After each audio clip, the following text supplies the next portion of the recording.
Dakshraj free music channel पर आपका स्वागत है। यह वीडियो भारतीय समाज में क्रांतिकारी परिवर्तन की आधारशिला रखने वाली एक ऐतिहासिक कृति गुलामगिरी, जिसे लिखा था समाज सुधारक, विचारक और सत्यशोधक, समाज के संस्थापक महात्मा ज्योतिराव फुले ने। वीडियो ज्यादा लंबी ना हो जाए इसलिए हमने ये वीडियो 3 भाग में। अगर आपने इसका पिछला भाग नहीं देखा है तो एक बार पिछला भाग जरूर देखें ताकि आपको यह कहानी अच्छे से समझ आ जाए। तो कहानी को वहीं से स्टार्ट करते हैं जहां पर हमने पिछले भाग में छोड़ा था। पिछले भाग में आपने देखा किस प्रकार सत्ता और धर्म के गठजोड़ ने बहुजन समाज को सदियों तक गुलाम बनाए रखा और परशुराम ने कैसे बहुजन समाज और उनकी औरतों पर अत्याचार किया। तो शुरू करते हैं कहानी का दूसरा भाग। हर हर परमेश्वरा, ये कैसा अन्याय है। ये बहुत दुखी कर देने वाली बात है, इसलिए बताई। इससे भी अधिक दुखदायी घटनाएं शूद्र अति शूद्रों के साथ होती थी। ब्राह्मण राज में व्यापार या इस तरह का दूसरा कोई काम धंधा करना बहुत ही मुसीबतों भरा होता था। सुबह से ही मुश्किलें खड़ी हो जाती, क्योंकि इस समय उसकी छाया किसी भी वस्तु पर पड़ सकती थी। अगर उस समय वह किसी कम से रास्ते से जा रहा हो और आगे से किसी भट की सवारी आ जाए, उसको रास्ते से काफी दूर हटकर खड़ा होना पड़ता था ताकि ब्राह्मण पर उसकी छाया न पड़े। जब ब्राह्मण वहां से गुजर चुका होता तो तब वह उस रास्ते से आगे जा सकता था। अगर गलती से कभी ब्राह्मण पर शूद्र की छाया पड़ जाती थी तो वह उसको तब तक मारते थे जब तक उसके प्राण पखेरु न उड़ जाएं। फिर वह तुरंत भागकर नदी की तरफ स्नान करने के लिए जाते थे। इतना ही नहीं, कई जातियों को ब्राह्मण बस्ती से गुजरते हुए थूकने तक की मनाही थी। जब उनको वहां से जाना होता तो अपने साथ थूकने का बर्तन लेकर चलना पड़ता था। अगर गलती से किसी ने उनकी बस्ती में थूक दिया और किसी ब्राह्मण ने देख लिया तो समझ लो उस शूद्र के दिन पूरे हो गए। इस तरह बहुत तरह की दुख मुसीबत झेलते हुए ये सोच रहे हैं आखिर इन सब से कैसे मुक्ति मिलेगी। वह इंतजार कर रहे हैं जैसे लंबे समय से कैद में बंद कैदी अपने सगे संबंधियों, बाल बच्चों, भाई बहनों से मिलने के लिए तड़प रहा हो, बहुत बेसब्री से अपनी कैद पूरी होने का इंतजार कर रहा हो। इसी समय ईश्वर को इन पर दया आई और इस देश में अंग्रेज लोगों को भेजा, जिससे वह ब्राह्मणों की गुलामी से मुक्त हुए। वह इसके लिए अंग्रेज सरकार का बार बार धन्यवाद करते हैं। उनके वह सदा कर्जदार रहेंगे। वह उनके उपकार को कभी भूलेंगे नहीं। उन्होंने ही सैकड़ों सालों की ब्राह्मणशाही की कैद से उनको मुक्त करवा सुखी जीवन का रास्ता दिखाया है। नहीं तो ब्राह्मण लोगों ने उनको मिट्टी में मिला रखा था। इस पर कोई सवाल उठा सकता है कि आज भी भट्टों की तुलना में शूद्र अतिशूद्र लोगों की जनसंख्या 10 गुना अधिक है, फिर भी कैसे उन्होंने उनको मिट्टी में मिला रखा है। इसका उत्तर है कि एक बुद्धिमान व्यक्ति दल मूर्ख लोगों को अपने हिसाब से चला सकता है। वहीं इसका उलट भी हो सकता है। अगर 10 मूर्ख आदमी एक मत हो जाएं तो एक बुद्धिमान की कुछ न चलने दें। वहीं अगर 10 मूर्ख आदमी अपनी अपनी चलाने लगेंगे तो एक बुद्धिमान आदमी सबको अपने जाल में फंसा सकता है। इसी प्रकार शूद्र अति शूद्रों के विचार एक दूसरे से न मिले, वह एकजुट न हो, इसके लिए पूर्वी भट्टों ने एक बहुत चालाकी भरी तरकीब खोज मारी। जैसे जैसे शूद्र अति शूद्र समाज की संख्या बढ़ने लगी, वैसे वैसे उनके अंदर डर बढ़ने लगा था। उनको एक मत न होने देने के लिए उन्होंने कई तरह की योजनाएं बनाई। अपने आप को यहाँ बनाए रखने के लिए, हमेशा अपनी वंश परंपरा जिंदा रखने और बिना कुछ काम किए दूसरों की मेहनत पर मौज मस्ती करने के लिए उन्होंने जाति भेद की दीवार खड़ी करी और उसके लिए कई ग्रंथ लिखे। उनको यहाँ की अज्ञानी जनता के दिलो दिमाग में घुसेड़ दिया गया। वहीं जो लोग इन भट्टों के खिलाफ दृढ़ता के साथ लड़े, उनको एक वर्ग के रूप में ही अलग थलग निकाल दिया गया। उनसे बदला लेने के लिए उन्होंने ऐसे धर्म नियम बनाए कि लोग इनके साथ लेन देन न करें, इनको अछूत समझें। इनके आज के माली कुणबी आदि थे। इस तरह उनके सारे काम धंधे बंद हो गए। उनको दाने दाने के लिए तरसना पड़ा, जंगलों में जाना पड़ा, मरे हुए जानवरों का मांस खाना पड़ा। आज घमंड के साथ लोग अपने आप को माली, कुणबी, सोनार, शिपी, लोहार, सुतार आदि बड़े बड़े नाम लगाते हैं, अलग अलग काम करते हैं। लेकिन उनको पता होना चाहिए कि उन सब के पुरखे एक ही थे। अपने देश के लिए उनके पुरखे भट्टों दृढ़ता के साथ लड़े थे। ब्राह्मण लोगों ने ही उनकी ऐसी दुर्दशा की है कि वह दाने दाने के लिए तरस रहे हैं। बहुत अफसोस की बात है कि भट्टों की बातों में आकर वह सब भूल गए हैं और आपस में लड़ने लगे हैं। हे भगवान, ये आपकी नजरों में कितने बड़े अपराधी हैं। ये सब जब कोई इनके दरवाजे बरबार त्योहार को खाना मांगने आता है तो वह उसको झिड़क देते हैं, कहीं कहीं उठकर उनको मारने के लिए दौड़ते हैं। ब्राह्मण लोगों के खिलाफ जिसने जितनी लड़ाई लड़ी उनको उतना ही कठोर जाति बंधनों में बांध दिया गया, उसको सजा दी गई। जैसे जैसे ब्राह्मणों ने शूद्र अति शूद्रों में जाति भेद पैदा किया, तभी से उनके विचार भी अलग अलग होते चले गए। उन्होंने इनके लिए अपनी मनमर्जी से व्यवस्था बना दी। इस बारे में एक कहावत प्रसिद्ध है कि बिल्लियों की लड़ाई में बंदर का फायदा, यानी शूद्र अति शूद्र आपस में लड़ने लगे और भट्ट उनकी मेहनत पर ऐसो आराम करने लगे। संक्षेप में कहें तो इस देश में अंग्रेज सरकार आने के बाद शूद्र अति शूद्रों को भट्टों की दास्ता से मुक्ति तो मिली है, लेकिन हमें यह कहते हुए बहुत दुख हो रहा है कि हमारी दयालु सरकार ने शूद्र अति शूद्रों को शिक्षित करने की तरफ ध्यान नहीं दिया है और वह अज्ञानी के अज्ञानी रहते हुए भट्टों के झूठे ग्रंथों को मानते हुए मानसिक गुलाम बने हुए हैं। इसलिए वह सरकार से भी कोई मांग नहीं करते। भट्ट ब्राह्मण लोग हर तरह की तिकड़ाबाजी करते हुए सरकारी कामों में लूट मचा रहे हैं। हमारी यह बात सरकार तक नहीं पहुंच रही है। हमारी दयालु सरकार से बार बार प्रार्थना है कि वह इस बात पर ध्यान दे और लोगों को ब्राह्मणों की मानसिक गुलामी से मुक्त कराने की तरफ हर संभव ध्यान दे। इस पुस्तक को लिखने में मेरे दोस्त दारा, विनायक राव, बापूजी भंडारकर और सा राजन्ना लिंग ने मुझे बहुत प्रेरित किया। इसके लिए उनका बार बार धन्यवाद करता हूँ। ज्योति गोविंद राव, अध्याय 1, ब्रह्म उत्पत्ति सरस्वती ईरानी यानी आर्य लोगों के बारे में। ढोंडी राव है यूरोपीय महाद्वीप के अंग्रेज, फ्रांसीसी आदि दयालु सरकारों ने तो एकजुट होकर दास प्रथा पर पाबंदी लगा दी है। इस तरह तो उन्होंने भगवान ब्रह्म के नियमों को तोड़ डाला है, क्योंकि मनु संहिता में तो लिखा है कि भगवान ब्रह्मा ने अपने मुख से ब्राह्मण पैदा किए हैं और केवल उन ब्राह्मणों की सेवा करने के लिए हमारे जैसे शूद्रों को पांव से पैदा किया है। ज्योतिबा, चलो इस बात का तो तुम्हें पता है कि अंग्रेजों जैसी सरकारों ने दास प्रथा पर पाबंदी लगा दी। ऐसा कर उन्होंने ब्रह्मा के नियमों को तोड़ डाला है। लेकिन इस दुनिया में अंग्रेजों की तरह और बहुत सारे लोग रहते हैं। क्या तुम्हें यह पता है कि ऐसे लोगों को ब्रह्मा ने अपने किस अंग से पैदा किया है? या मनु संहिता में इस बारे में भी कुछ लिखा है क्या? ढोंडी राव, इस बारे में तो सारे ब्राह्मण, चाहे वह विद्वान और या मूर्ख, सब कहते हैं कि अंग्रेज आदि लोग अधर्मी दुराचारी हैं। इनके बारे में मनु संहिता में बिल्कुल भी कुछ नहीं लिखा है। ज्योतिबा, क्या इससे तुम्हारा ये मतलब है कि ब्राह्मणों के अंदर कोई अधम दुराचारी बिल्कुल भी नहीं है? ढोंडी राव, नहीं, अनुभव तो यह बताता है कि आम लोगों की बजाय ब्राह्मणों के अंदर अधिक अधर्मी दुराचारी लोग पाए जाते हैं। ज्योतिबा, तो ऐसे दुराचारी और अधर्मी ब्राह्मणों के बारे में मनु संहिता में क्या कुछ लिखा है? ढोंडी राव, इससे तो यह जान पड़ता है कि मनु ने जो संहिता लिखी है उसमें खोट है, क्योंकि वह सारे मनुष्यों पर लागू नहीं होती। ज्योतिबा, इसका मतलब यह हुआ अंग्रेज आदि विद्वान लोगों ने ब्राह्मणों के ग्रंथों को झूठा बताते हुए दास प्रथा पर पाबंदी लगा दी। अरे ब्रह्मा ही अगर तमाम मनुष्यों की उत्पत्ति का कारण होता तो दास प्रथा पर पाबंदी लगती ही नहीं। मनु ने 4 वर्णों की उत्पत्ति के बारे में लिखा है। इसको सृष्टि क्रम अनुसार देखा जाए तो सारे का सारा झूठ है। ढोंडी राव, ऐसा कैसे? ज्योतिबा, जैसे ब्राह्मण तो ब्रह्मा के मुख से पैदा हो गए, लेकिन इन सारे ब्राह्मणों की मूल माता ब्राह्मणी ब्रह्मा के किस अंग से पैदा हुई थी, इस बारे में तो मनु ने कुछ कहीं लिखा ही नहीं है ना? ढोंडी राव, क्योंकि वह तो विद्वान ब्राह्मणों की माने तो अधम और दुराचारी होगी, उसको तो तुरंत म्लेच्छों की लाइन में बिठा दो। ज्योतिबा, अपने आप को भूमि का देवता, सभी वर्गों में सर्वश्रेष्ठ जैसे बड़ी बड़ी पदवी देने वालों की मूल माता ब्राह्मणी नहीं है, और तू उसको म्लेच्छों की लाइन में बिठा रहा है। वहां से तुझे दारू, गाय के मांस की बदबू नहीं आ रही? अरे ये तो तू बहुत गलत बोल रहा है बाबा।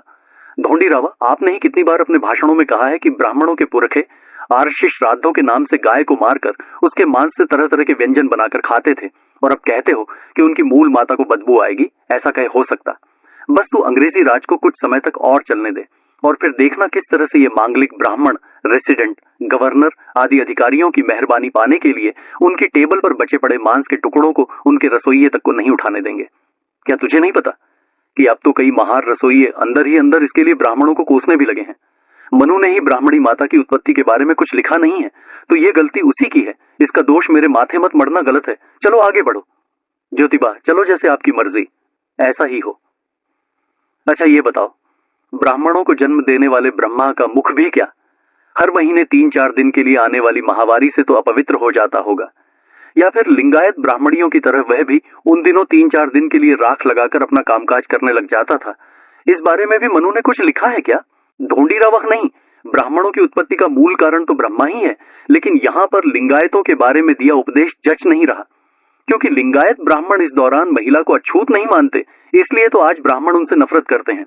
ज्योतिबा, लेकिन यहाँ पर आप इस बात पर विचार करो कि ब्रह्मा के मुख, बाहु, जांघ और पांव, यहाँ पर 4 योनियां होगी, तो उसको हर महीने 16 दिन तक बैठे रहना पड़ता होगा, तो उस दौरान उनके घर बार का काम कौन करता होगा? इस बारे में भी मनु ने कुछ लिखा तो नहीं? ढोंडीरावा नहीं, ऐसा तो नहीं लिखा। ज्योतिबा, और अगर ब्रह्मा के मुख में 9 महीने गर्भ ठहरा रहता होगा, तो पांव आदि के लिए कहां गर्भ की जगह बचती होगी? इस बारे में भी मनु ने कुछ लिखा है? ढोंडीरावा नहीं।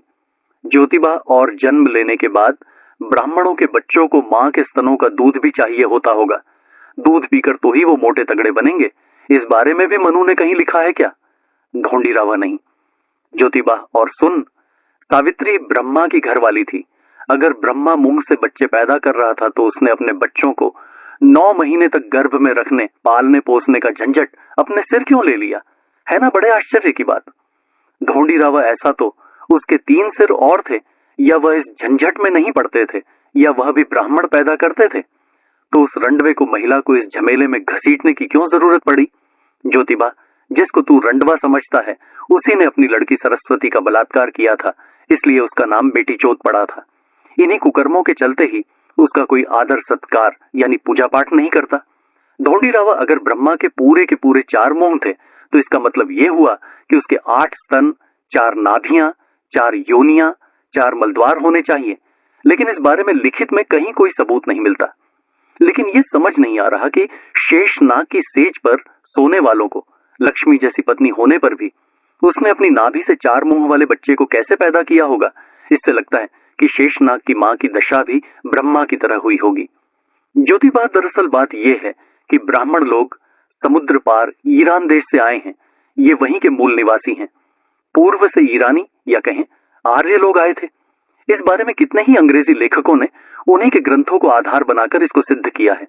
शुरू में आर्य लोग बड़े बड़े कबीले बनाकर इस देश में आए और बहुत सारे हमले किए। यहाँ के स्थानीय राजाओं के राज्यों पर बार बार हमले कर बहुत नुकसान पहुंचाया। आर्यों का प्रधान मुखिया पहले वामन था, फिर ब्रह्मा नाम का प्रधान मुखिया बना। ये बहुत ही जिद्दी किस्म का आदमी था। उसने अपनी तीगड़मबाजी से ही हमारे मूल पुरखों को जीता और उनको अपना दास बनाया।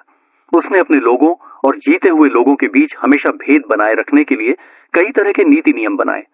इन सब कार्यों के चलते जब ब्रह्मा नहीं रहे, तो उसके बाद उन सभी आर्यों मौलिक नाम अपने आप ही ब्राह्मण पड़ गया।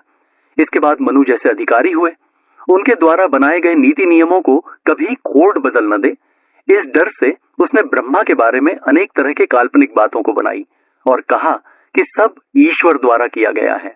ऐसी बातों को दासों के मन में बैठा दिया गया। उसने शेष नाग के बारे में अंधी कथाएं बनाई और समय के साथ उनके बारे में ग्रंथ तैयार कर दिए। शूद्र दासों के अंदर उन ग्रंथों का प्रचार प्रसार के लिए नारद मुनि जैसे लोगों को भेजा गया, जिसके कारण ब्रह्मा का महत्व बढ़ना स्वाभाविक था। चलो, ब्रह्मा या शेष नाग आदि के बारे में ज्यादा खोजबीन करने से हमारा रत्ती भर भी फायदा नहीं होना, ऊपर से हमारा समय खराब होगा, यह अलग। क्योंकि उसको सीधा लेटा देखकर उसने उसके पेट से 4 मुंह वाला बच्चा पैदा कर दिया, और गरीबी में औंधे मुंह पड़े आदमी पर एक और लात जमाने से क्या पुरुषार्थ मिलेगा? अध्याय 2, मत्स्य और शंखासुर के बारे में। ढोंडीरावा, वामन से पहले इस देश में आर्य लोगों के कितने कबीले आए होंगे? ज्योतिबा, इस देश में जल मार्ग से आर्य लोगों के बहुत सारे कबीले आए थे। ढोंडीराम, तो पहला कबीले जल मार्ग से क्या लड़ाकू जहाज के साथ आया था? ज्योतिबा, नहीं, लड़ाकू जहाज से नहीं आया था। उनके पास छोटी छोटी नाव थी, मछली जैसी। पानी पर वह बहुत तेजी के साथ चलती थी, इसलिए उनके कबीले के मुखिया का नाम भी मत्स्य पड़ गया था। ढोंडीरावा, लेकिन ब्राह्मण इतिहासकारों के भागवत आदि ग्रंथों में तो लिखा है कि कबीले का मुखिया मत्स्य मछली के गर्भ से पैदा हुआ था। ऐसा कैसे हो सकता है? ज्योतिबा, इस बारे में तुझे खुद सोच कर देखना चाहिए। मनुष्य और मछली के शरीर में, खान पान में, नींद और मैथुन में कितना अंतर है और उनकी उत्पत्ति में कितना अंतर है। इसी तरह उसके दिमाग में, कलेजे में, फेफड़ों में, आंतों में, गर्भ के स्थान में और बच्चा पैदा होने के मार्ग में कितना बड़ा अंतर है। मनुष्य धरती पर रहने वाला प्राणी है। अगर वह पानी में गिर जाएगा तो उसके प्राण पखेरु उड़ जाएंगे। मछली अपने पूरे जीवन में पानी के अंदर रहती है। अगर वह धरती पर रहने लगे तो उसके प्राण पखेरु उड़ जाएंगे। महिला सीधे बच्चे को जन्म देती है, लेकिन मच्छी पहले अंडे देती है, फिर उनको फोड़कर अपने बच्चों को बाहर निकालती है। अगर अंडे में मच्छी के बच्चे हैं तो उनको पानी से बाहर आकर फोड़ने से क्या उसके बच्चे नहीं मर जाएंगे? अगर मछली पानी के अंदर अंडे फोड़कर आदमी जैसे मत्स्य को बाहर निकालती तो वह क्या पानी में तभी नहीं मर चुका होता? या फिर ऐसा तो नहीं हुआ कि किसी आदमी ने पानी में डुबकी लगाई और अंडा धरती पर ले आया और अंडा फोड़कर मत्स्य बाहर निकाल दिया हो? लेकिन ऐसा हो नहीं सकता, क्योंकि ये बात सच है कि यूरोप व अमेरिका महाद्वीप में ऐसे प्रगतिशील नामी गिरामी वैज्ञानिक डॉक्टर हैं, लेकिन उनमें से एक ने भी अपनी छाती पर हाथ रखकर ये नहीं बोला है कि वह किसी मछली के अंडे से आदमी का जन्म करवा सकते हैं। और एक बड़े पते की बात यह है कि वह कौन सी अमर मछली थी जिसने पानी के बाहर खड़े गोताखोर को यह बताया होगा कि उस अंडे में मत्स्य अवतार है, और उस गोताखोर को कैसे उन मछलियों की भाषा समझ आई होगी जिसने यह संदेश दिया होगा। इस तरह के कितनी ही तरह की शंकाएं, सवाल है जिसका इतिहास ग्रंथों में कोई सही समाधान नहीं मिलता। इस सबसे तो यही सिद्ध होता है कि बाद में झूठे कपटी लोगों ने ही इन प्राचीन ग्रंथों में दंत कथाएं घुसा दी हैं। ढोंडीरावा, तो अब सवाल ये उठता है कि मत्स्य मुखिया साहेब अपने लोगों के साथ पहले किस जगह पर उतरा होगा? ज्योतिबा पश्चिम समुद्र की एक बंदरगाह पर उतरा था। ढोंडीरावा मत्स्य ने बंदरगाह पर उतरकर क्या किया होगा? ज्योतिबा मत्स्य ने उतरते ही वहां के क्षेत्रपति शंखासुर का जान से मार डाला। फिर शंखासुर के राज्य में आर्य लोग मत्स्य के मरने तक बिना किसी खतरे के वास करते रहे। जैसे ही मत्स्य की मौत हुई, शंखासुर राज्य के लोगों ने अपने राज्य को पुनः पाने के लिए ईरान से आए मत्स्य के कबीले पर बड़ा हमला बोल दिया। ढोंडीरावा, तो इस हमले में किसकी जीत हुई? ज्योतिबा, इस हमले के कारण मत्स्य लोगों का कबीला कमजोर पड़ गया, उसने मैदान छोड़कर भागना पड़ा। शंखासुर राज्य के लोगों से बचने के लिए वह अंत में एक पहाड़ पर जाकर छुप गए। इतने में ही ईरान से आर्यों का दूसरा बड़ा कबीला आया। वह कछुए पर बैठकर आई और बंदरगाह पर उतर गई। कछुआ मच्छी से कहीं अधिक मोटा होता है और वह कछुए की तरह धीरे धीरे चलते थे, इसलिए उस कबीले के मुखिया का नाम कच्छप पड़ा। अध्याय 3, कच्छ। भूदेव यानी भूपति, क्षत्रिय, लिज और कश्यप राजा के बारे में ढोंडीरावा मछली और कछुए में तुलना करें तो कुछ कुछ फर्क दिखाई देता है और कुछ कुछ समानता भी दिखाई देती है। जैसे दोनों पानी में रहते हैं, अंडे देते हैं और उनको फोड़कर बच्चे निकालते हैं। उन्होंने अपने भागवत ग्रंथों में यह भी लिखा है कि कच्छ का जन्म कछुए से हुआ था। अगर फिर मत्स्य की तरह उस पर विचार करने लगे तो हमारा समय ही खराब होगा। इसलिए मैं आपसे सीधा पूछ लेता हूं कि कछुए ने बंदरगाह पर उतरते ही क्या किया होगा? ज्योतिबा, उसने सबसे पहले पहाड़ी स्थानीय लोगों से घरी मत्स्य कबीले के लोगों की तरफ कूच किया, स्थानीय लोगों को भगाकर उनको मुक्त करवाया और फिर वह उस पूरे क्षेत्र का भूदेव यानी भूपति बन गया। ढोंडीरावा, अगर कच्छ ने उस क्षेत्र को अपने कब्जे में ले लिया तो फिर उस क्षेत्र के क्षत्रिय कहां चले गए? ज्योतिबा, समुद्र की तरफ से दूसरे ईरानी यानी आर्य लोगों का कबीला आ रहा है। यह सुनकर वह घबरा उठे और कहने लगे, द्विज आ गए, द्विज आ गए। कहते हुए वह पर्वतों की तरफ कश्यप नाम के क्षेत्रपति के राज्य में चले गए। उनके पीछे पीछे कच्छ अपनी भारी फौज लेकर पर्वतों की तरफ बढ़ा और उसको अपनी पीठ पर लादकर यानी उनको हराकर उसने कब्जा कर लिया। जैसे जैसे ईरान से और मदद आती गई, वैसे वैसे कश्यप के राज्य के क्षत्रियों को वह सताने लगा। कश्यप ने अपना राज्य वापस लेने के लिए युद्ध की तैयारी की, लेकिन जब तक कच्छ जिंदा रहा, कश्यप अपना राज्य वापस नहीं ले पाया। वह युद्ध भूमि को छोड़कर एक कदम भी पीछे हटने के लिए तैयार नहीं था। अध्याय 4, वराह और हिरण्यगर्भ के बारे में। ढोंडीरावा कच्छ के मरने के बाद द्विजों का मुखिया कौन बना? ज्योतिबा वराह। ढोंडीरावा भागवत पुराणों में लिखा है कि वराह का जन्म सुअरी के पेट से हुआ था। इस बारे में आपकी क्या राय है? ज्योतिबा, वास्तव में विचार किया जाए तो सच्चाई ये है कि सुअर और मनुष्य के बीच बहुत बड़ा अंतर होता है। इस बात को अच्छे से समझने के लिए मैं यहाँ एक उदाहरण देता हूँ कि अपना बच्चा पैदा करने के लिए कैसी कैसी सावधानी बरतनी होती है। महिला अपने बच्चे को जन्म देते वक्त ध्यान रखती है कि उसको थोड़ी सी भी दिक्कत ना हो और उसको अच्छे से लालन पालन करती है, लेकिन सुअरी कुतियों की तरह अपने पहले बच्चे को जन्म देते ही उसको स्वाह जाती है, फिर दूसरे बच्चों को जन्म देती है। इस प्रकार वराह की माता ने पहले तो अपने एक सुअर को खाया होगा, फिर मानव सुअर को जन्म दिया होगा। लेकिन भागवत पुराणों में लिखे अनुसार तो वराह आदि नारायण का अवतार है, तो क्या इससे उनके सर्वज्ञानी और समदृष्टि होने पर तो लग गया ना बट्टा? क्योंकि जब उसको पता था उसकी माँ सुअरी अपने पहले बच्चों को जन्मते ही खा जाएगी, तो इसका बंदोबस्त उसको करना चाहिए था या नहीं? अरे, पद्मा सुअरी ही तो वराह आदि नारायण यानी ब्रह्मा की माता है ना, तो उसने बाल हत्या क्यों की? अब भाई बाल हत्या तो बाल हत्या है, चाहे वह किसी का कैसा भी बालक हो, उसने अपने ही पेट से पैदा हुए बच्चों को मार डाला। और ऐसा भी किसी शब्दकोश में नहीं मिलता कि उसको कभी अपराध बोध हुआ हो। उसको तो डायन भी नहीं कहा जा सकता, क्योंकि एक कथा के अनुसार डायन भी कभी अपने बच्चों को नहीं स्वाती। ये बहुत आश्चर्य की बात है कि वराह की मां पद्मा ने इस अघोर कर्म के लिए, नरक से छुटकारा पाने के लिए कहीं कोई प्रायश्चित तक नहीं किया। थोंडीरावह वराह की मां का नाम अगर पद्मा था तो उसके स्वर पति का नाम भी कुछ होगा ही। तो उसका क्या नाम था? ज्योतिबा पद्मा सुअरी के पति का नाम था ब्रह्मा।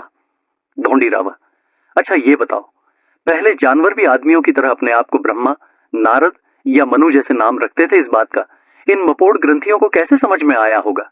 दूसरा, पद्मा सुअरी ने वराह को छोटे होते हुए अपने स्तनों से दूध पिलाया था या नहीं? बड़े होने पर वराह गांव के खंडहरों में कोमल फूल पत्तों को वरने जाता था या नहीं? ऐसे महत्वपूर्ण सवालों के जवाब आदिनाश्यण जाने या खुद वराह जाने। ग्रंथों में तो ऐसे सवालों के जवाब नहीं है। स्वैर, मुझे तो वराह के सुअरी से पैदा होने की कहानी पूरी तरह झूठ नजर आती है। ऐसा लिखते हुए उन ग्रंथों के लेखकों को क्या थोड़ी बहुत शर्म हया आई या नहीं?